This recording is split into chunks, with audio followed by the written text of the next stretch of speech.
हमारा कौन सा है 8 वाला है ना।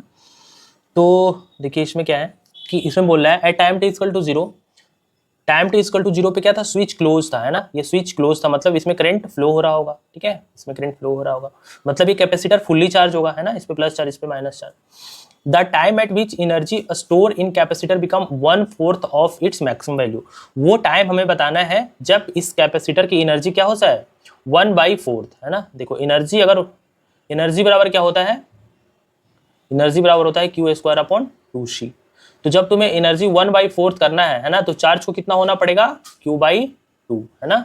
मतलब अगर पहले चार्ज अगर Q होगा, Q था है ना, तो वो टाइम बताना है जब चार्ज घट के कितना हो जाए Q/2। यहाँ तक क्लियर है, ठीक है।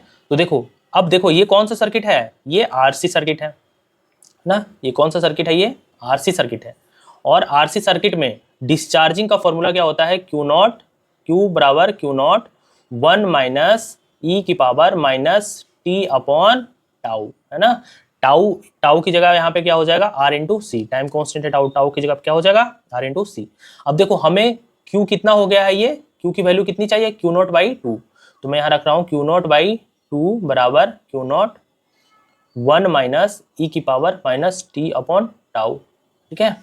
अब देखो ये Q0 कैंसिल हो जाएगा है ना, तो फाइनल इक्वेशन जो हमारा बनेगा वो क्या बनेगा, अब देखो 1/2 बराबर 1 माइनस ई की power minus T upon tau. अब ये 1 जब ये इधर जाएगा तो क्या हो जाएगा -1/2 बराबर माइनस ई upon minus T upon tau. अब देखो ये माइनस माइनस क्या हो जाएगा प्लस है ना, कैंसिल। अब देखो ई को रिप्लेस करना है, तो ई को रिप्लेस करने के लिए हमें क्या लेना पड़ेगा, लॉग लेना पड़ेगा। अगर लॉग लेना आपको नहीं आता है तो सीख लो है ना, क्योंकि क्वेश्चंस आपको यानी कि वीडियो में भी लॉग लेना आना ही चाहिए है ना। तो देखो अगर हम ई के बेस को हटाएंगे है ना, तो दोनों साइड ln लेना पड़ेगा है ना, तो इधर हो जाएगा ln 1/2 बराबर ln ई की वैल्यू क्या होती है 1 है ना, तो ये देखो पावर आगे आ जाएगा है ना, तो माइनस पावर आगे आ जाता है ना, तो माइनस टी अपॉन टाउ और ln ई की वैल्यू 1 होती है, ठीक है। तो ये हो गया। अब देखो ln 1/2 को जब 2 ऊपर, इसको लिख सकते हैं हम लोग ln 1 माइनस ln 2 बराबर माइनस टी अपॉन टाउ, ठीक है। अब देखो ln 1 की वैल्यू क्या होती है 0, तो ये तो हो गया 0 और ये माइनस माइनस कैंसिल हो जाएगा, तो हमारा आंसर आएगा ln 2 बराबर टी अपॉन टाउ।